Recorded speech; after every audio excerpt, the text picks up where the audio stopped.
Hello, my name is Aaron E, also known as That English Streamer, and I am literally streaming this as I'm recording this, as I have failed to make this video 3 times for 3 different reasons. I thought I'd make fun of it by deciding to stream this, especially as a lot of my Twitch streamers, or Twitch viewers I should say, come from other games. This will either bore or confuse them. So, a few videos ago, I made my own guide for explosive arrow, and I stand by my explosive arrow being one of the best explosive arrows in the game, and especially when compared to a lot of the other YouTube guys that are currently out there. And I have a friend called Svenenik, and I've tried to pronounce that name so many times, and that was probably the worst attempt. It absolutely was. Svekenik, I think is the best pronunciation, but it's still awful. They are playing their first character in league in this league, and it didn't go so well. It was a summoner type character on a necro, and they decided that they saw my guide, they're from my guild, they trust me, they wanted to swap over to the build that I have created. So they have done that, and they've just coloured their stuff, they've changed the tree over a bit, and I wanted to review it. And I've seen some issues that I want to fix, and I've seen some ways to improve the build that they've currently done, or the choices they've currently made. And I thought I could just make a new POE, and I could send it to them, and they could fix the build, and they'll be a lot stronger, and blah blah blah blah. But where's the point in that? If they were an experienced player and they just wanted a little bit of help from the guy who made the build, or someone who just knows a little bit more, then fair play. But this is someone who is new to the game, and it is probably best for me to actually show them my thought process in the improvements, and it means that if they were to do this build in the future without me, or go on to play another build, they might have understood or learned something which helps them with the build creation process. So I've imported this build, and I have done quite literally nothing with it, purely so every change I make, every thought process, etc., all comes purely as I'm thinking about it, rather than being pre-thought out info. Now, I'll mention a few things I've noticed off the bat. Firstly, I know that there's a bug with path of building, which happens, I'm assuming it's because the game's getting more complicated, path of building is getting more complicated, and now it just has a few bugs, where the EHP is often very wrong. I'm not sure why it's saying he is so tanky, when he definitively isn't. An easy way to fix this is to change it, is the enemy a boss to literally anything, and then back again. That's all I've done. And suddenly his HP's dropped to a more realistic number. Next, and this isn't an issue I've imported it myself, we go to the items and make sure that potions aren't ticked. And then we go to the skills, and things like molten shell or steel skin we turn off. The reason for this is, unlike a lot of other builds, I like to look at these things from the worst case scenario.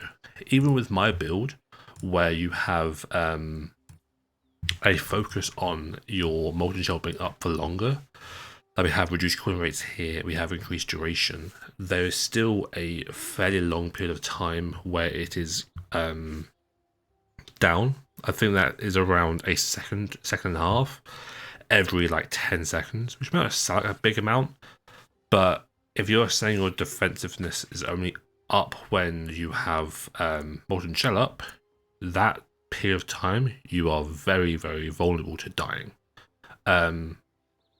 So I like to look at things in the worst case scenario and improve from there.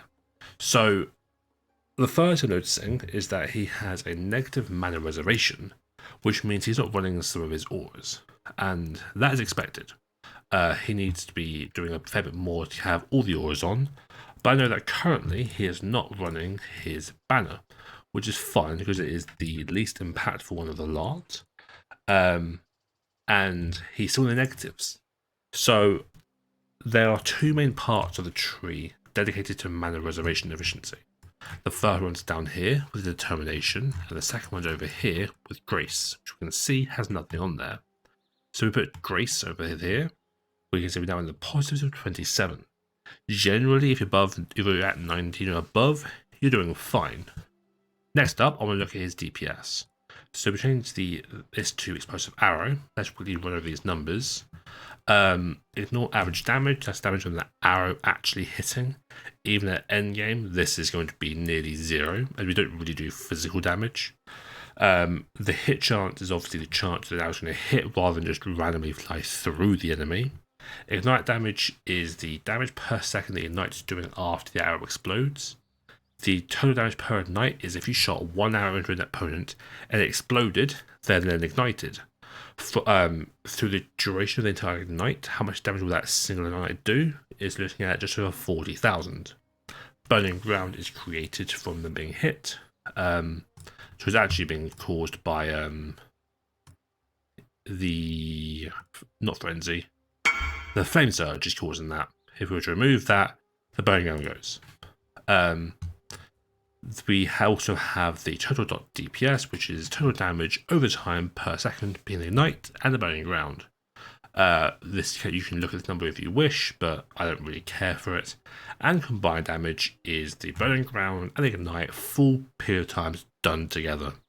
But there's not damage over time, this is just the total damage. If you ignite them and run away and just let that one ignite do its job. The number I most care about is the ignite DPS. But also, this is only from one singular arrow. So we change this to maximum number of fuses. This is how many fuses will be in an opponent before it explodes. If you put all your ballistas down in front of a boss and they just kept firing at it until they explode, this is the damage. This is how you should look at your damage. A lot of EA builds, including the very first build I ever looked at for EA, when I was learning it for the first time, because that's how I started. I found the one I liked and I changed it. They actually fake their damage a bit by going to number of fuses and typing in 20. This is unrealistic. This is when you're able to get all your maximum number of fuses in an opponent before they explode. This is the end goal, but you might not be there yet, which we can tell he isn't. His DPS is 123,000, so that's about 8 fuses. I know this build far too well. So we can see that he has 8 fuses in there, and that needs to be pushed up. So for now, we'll keep it at maximum sustainable fuses, and make it work on that later. So I care about his tankiness quite a bit, obviously, but I'm mostly wanting to focus on his damage for now, as I feel like once he's actually getting good damage down, he will be able to level up a bit faster, and he'll be able to actually then be able to strip back some of the damage to go towards being tankier. So if we were to look at his skills, this is one of the first things I do. I think about the budget of the person who is running the build and what they're able to do. If it's someone who is on their 4th build, they have 100 divine orbs, I'll be like, okay, yeah, awaken this, awaken that, 20 quality, 21 gems, etc. This guy's on his first character in his first league, and he's just swapped builds. His budget is probably very, very little, so we're having to take that into account. So we're going to be looking at either 3 changes, hey Quinn, or we're going to be looking at near 3 changes, like tree changes. The first and most impactful one is leveling your gems up. When your gems are leveled up, your damage will rocket. So we have your explosive arrow. Simply putting that to 20 is probably going to put this DPS up to 1.5 million, maybe 600k. I'm quite off. He's got awakened elemental damage with attack. This was gifted from a guildie. Life tap to 20, blister totem, burn damage, deadly ailments. All to 20. These are free upgrades he gains just from playing and just from killing stuff. Now, I would suggest that 100-ish chaos goes toward paying for a level 21 quality. Level 21, because you're going to see the percentage increase is huge, with 20 quality explosive arrow. Now, if you were to hover over the quality, it tells you what the quality does. Now, for explosive arrow, it has increased the skill effect duration. That means the time before the arrows explode happens it has a larger period of time, and that is important because, as we mentioned before, he can't get all of his fuses. So the reason this is such a big damage increase is because it has a longer duration. He can probably get 10 fuses in there now. So we change this to the number of fuses. 8 a damage reduction, because he's actually on 9 now. So this makes me want to have a look at things of how we get that higher. Because if we were to simulate this being up to 20, his damage is from 1 million to 2.8 million. That is a 2.8 times DPS increase just off that alone. But before we do that, we're going to have a look at his other skills, which he can level to 20 just from playing. So his Grace, which will get his HP up a lot, from 18.2k to 22k. Determination to 20. Blood Rage, we'll put at 20 for now. And Malevolence for his damage, which is 1.3 million. We'll do the same thing with all the other skills, and we'll just speed through it. None of these are awakened. His bottom shell is still turned off. I'm at 1.5 million. Next up, I look up here, and I just really work out if he has all his passive points done. He does here, although I put 1 point in. So before that, he had 14 skill points left rather than 13, which tells me he has a skill point still from the act to do. Then I start to look at other key parts of the build, see if he's missed anything. So a common thing here is the resistances. He doesn't need them because he's overcapped. So we swap that out for the increased effect of non-damaging ailments. This will play a role later into the build. We go over to here. We can see that he hasn't got the middle thing here, which is the plus 20% to fire damage over time multiplier and minus 30% to fire res. This is pushing his DPS up. And I also look at this last part, 8 of 8. So he's done his ascendancies, which we can see here, and I can see he's done them correctly. Now, this gives you convergence guaranteed, this ignites enemies guaranteed, and this shocks enemy guaranteed. So with all three combined, we can go to his config. We know he has friendly charges because he gets them A, from his Blood Rage, which he has here, and B, from using Frenzy, which he has here. So whether it's fighting a boss or whether it's fighting normal monsters, he will have friendly charges. Next up is Life Tap, because again, if you go to his skills, you'll see that his Molten Shell has Life Tap, his Explosive Arrow has Life Tap, and his Flame Surge has Life Tap. So he will have Life Tap on 99.9% of the time. Next up, Convergence, because of the ascendancy. Then we have enemies ignited, enemies shocked, and lastly, he has what's known as elemental equilibrium, over here. Now, there's a bit of confusion with how this works. If you hit an enemy with one element, so let's say lightning, it's then weaker to the other two elements, being cold and fire. And the same happens with every other element. But if you hit it with, say, lightning and then cold, they will cancel each other out, and it will only be weak to lightning. So because of this, in your gear, you want to have at least one source of weakness or flat damage to cold or lightning. It's okay if you have both, but you cannot have flat to fire. Otherwise, it will cancel itself out. So we look at his gear quickly. I'm looking for add X to Y fire damage or fire damage to attacks. Both would ruin it. We have a lightning damage to attacks there. That's really good. And look, percentage increases are fine, obviously, just not flat. That is good, and the belt looks fine. So we're going to the config now and click that he's been hit by lightning damage. So his DPS now is sitting at 5.5 million. And all we've done is we've moved some points on the tree, we've leveled his gems up, and he's bought a level 21, 20% quality explosive arrow. And he could obviously do a lot of things to push this higher. He could buy these level 21 awakened gems, quality these up, all do big things. He can level up more, change his gear, all these things which cost a bunch of money. But as I said before, we are looking at purely keeping the cost low. We spent 100 chaos orbs on the explosive arrow. It might be less than now, might be 80 to 90 chaos orbs now. We have spent maybe a little bit on refund points, which are going to be very, very cheap. And he has to do one point from his act that he's missed. So we see that he should have 110 points, but he's 111. I'm not always a fan of making them get an additional level. If I say to them, you're one level from a massive improvement, then that's okay. But I'm not a massive fan of having to have them be a higher level than I have advertised. So I personally don't think he should have a cluster yet. I think that's for the very end. So if I remove those points, he's now at 108 of 123. I know that he can be at 110, so he has 2 more points to spend. And down here, just like increasing the quality of explosive arrow, you can grab these points which extend the duration before your explosive arrow explodes, giving you more fuses, which will be very large DPS increases.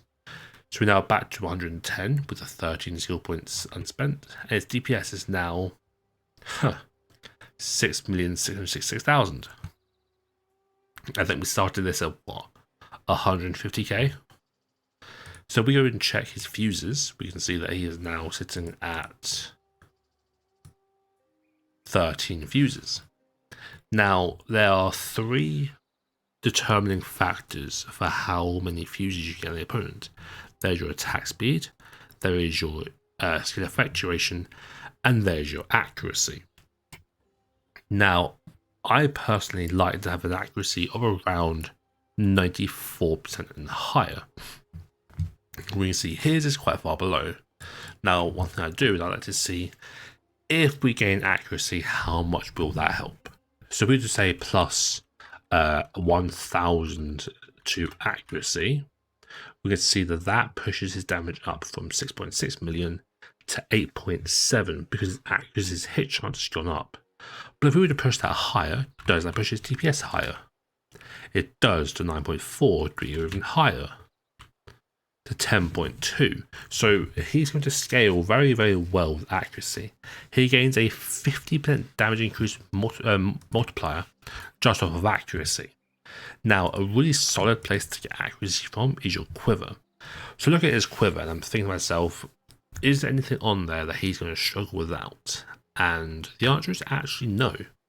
I saw the lightning resistance and thinking that might have been an issue, but it isn't really, because he's so overcapped. So after I remove the quiver, he's not got any warning for attribute requirements. He doesn't have any warnings for any issues here for resistances. So his quiver is only really giving him damage. It gives him a bit of HP, and it's in the form of flat life, but that's not the biggest issue. Increase speed. Hey, buddy. I am recording a YouTube video that I've decided that I will do a Twitch stream of, because why not? What would have been really smart is if I did this as a stream on YouTube as well. That way I can just change the title when it's done. Oh well. So I want to use this trade for items feature on weapon 2 for his quiver. Now remember, this is a person who is on his first character in his first league, changing character to a new character. His budget's not going to be big. We put, say, 50 chaos orbs in, and I can guarantee you it'll show you some really insane quivers, for him at least. There are 10 chaos, it's saying. For how much of an increase? 28% more damage for 10 fucking chaos orbs. And that is because of the accuracy. Now, I said before, you have to be very careful with this because you can't have the flat fire because that will ruin the elemental equilibrium. So we look at this, we see add 50 to 85 fire damage to attacks, so we can't use that. Scroll down 1. This is nearly as good. It doesn't give, it actually lowers HP a bit, but not by very much because it also has life on it. But we can see this has crit strike with bows as the implicit. It doesn't help us, but it's whatever. Damage over time multiplier is huge. Flatlining is huge. Accuracy, great. Critical strikes, meh. The life and the elemental damage are brilliant. So we could get that. And I will click this to copy the message. And I'll hold on to that for now. We'll go down.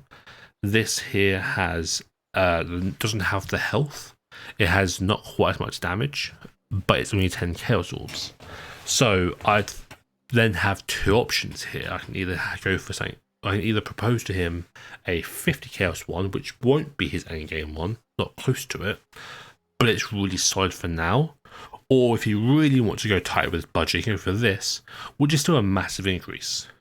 But we'd also search, because I think that because we're doing an ignite damage, the trader doesn't know which value for damage to search on, so we could find some better ones further down in this list. Doesn't look promising, to be honest. So personally, I would suggest either this one or the other one. At this stage in the league, 50C isn't the biggest amount. I think he should have this if he's selling his old build. So this is what I would recommend, and I'm actually going to buy it for him. So we're going to import this into the build. He's now sitting at 8.3 million DPS. You see there's nothing in the config, and this is all realistic. No potions on, and there isn't any Molten Shell on. With it on, he's tanky. Now, I said to him before, the target was going to be 25,000 effective hit pool and 5 million DPS, and we're nearly there, which is really, really nice. Now, what I would recommend to him is if he wants to go for more, that 25,000 is his priority, go for the essential ones, gain the 10%, gain the plus 50, wherever you want. That alone will push you up either to 25,000 or really close to it, 24.5, and then you can look into this gear you can improve upon or quality up or whatever. But you're then sitting very close to that, or if you want to put those 2 points into doing damage, I would either say go for this middle one for more skill effectuation, or okay, I didn't really do it on this. Or I think you can do for now is go this route. Because this last one gives you a bunch of damage from 9 million to 9.9. Additionally, just to check, he has this, which is good, and he has these. Okay, so he is sitting good there. Nothing else is sticking out to me as a super necessity. So I personally, for him, would go down here to grab this, and then here we can put 1 point to there, 1 point for the 10%, whatever you prefer. I think this is where I would end it, because you have the best of both there. So, as a rundown, we have simulated him just playing with a build, which is free / profit, because you're killing things. We have paid about 100 Chaos Orbs for this. If I was to pull up the trade site, we can look at this together. It also means if anyone doesn't know how to look for gems of certain level and quality, you will see how this is done. Change my scene to view my whole screen. We want to go for quality, minimum 20 and gem level 21. Then you want to type in the gem you want, so explosive arrow. If you could spell that, like I can't, you have an advantage.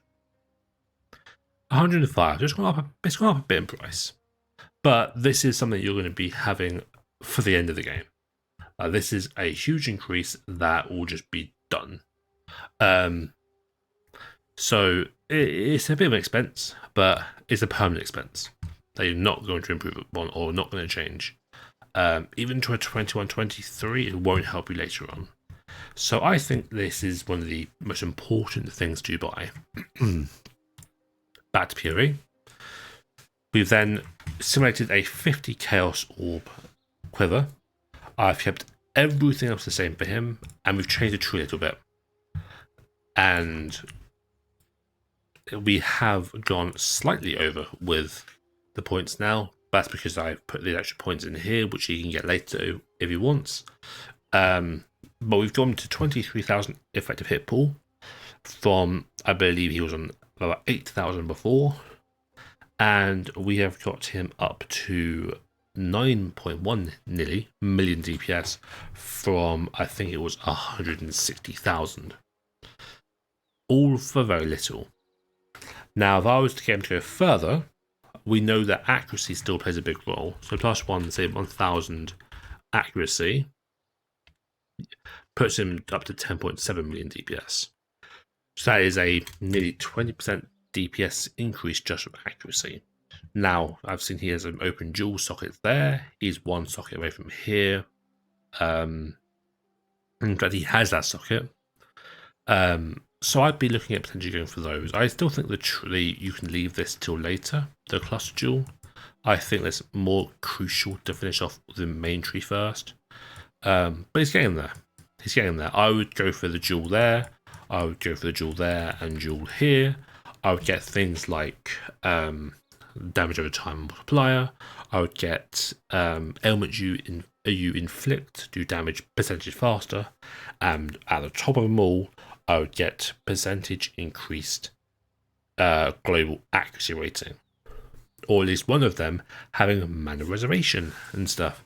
That way later on, he can swap this to Defiance banner reservation efficiency, get those jewels, and he can flick the banner on.